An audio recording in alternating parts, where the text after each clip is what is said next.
علی گڑھ مسلم یونیورسٹی کے بانی سر سید احمد خان کے یوم وفات پر علیگ برادری نے مستقبل کے لاہے عمل مرتب کرنے اور سر سید تحریک کو وسعت دینے کی بات کہی۔ نیوز 18 اردو سے بات کرتے ہوئے ماہر سر سید ڈاکٹر راحت ابرار نے تسلیم کیا کہ علی گڑھ میں گزشتہ 30 سالوں میں وہ معیاری تحقیقی کام نہیں ہو سکا جس کا یہ ادارہ متقاضی ہے۔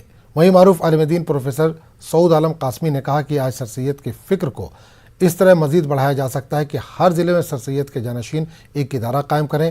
یونیورسٹی کے ترجمان عمر سلیم پیرزادہ نے کہا کہ وائس چانسلر پروفیسر طارق منصور کی قیادت میں یہ ادارہ مسلسل ترقی کی راہوں پر گامزن ہے۔ جو ان کے مقصد تھا، جو ان کی تعلیمات تھی، جو ان کا مشن تھا، وہ ہم نے صرف اس جگہ ایک مقبرے میں ان کو قید کر دیا۔ اصل جو ان کا روح تھی وہاں تک ہماری رسائی نہیں ہوئی۔ سر سید نے اس یونیورسٹی کو قائم کرنے کے ساتھ ساتھ ایک بات کہی تھی کہ ہر ضلع میں ایک ایک اسکول قائم ہونا چاہیے۔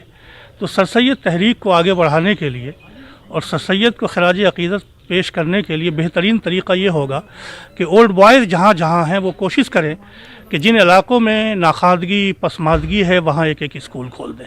یہ سر سید کو خراج عقیدت ہوگی۔ سر سید کے اس بیٹن کو، اس مشن کو آگے بڑھانے کے لیے، اس ویژن کو آگے بڑھانے کے لیے ہم کیا کر رہے ہیں، یہ سوچ علی گڑھ مسلم یونیورسٹی کے سامنے ہے۔ سر سید اس سوچ کو ہم کس طرح سے کلیکٹیو ول کر کے اس ملک اور ملت کو آگے لے جانے، کون سی ٹولز اور ٹیکنیک اپنائیں کہ سر سید کی روح کو تقویت پہنچے۔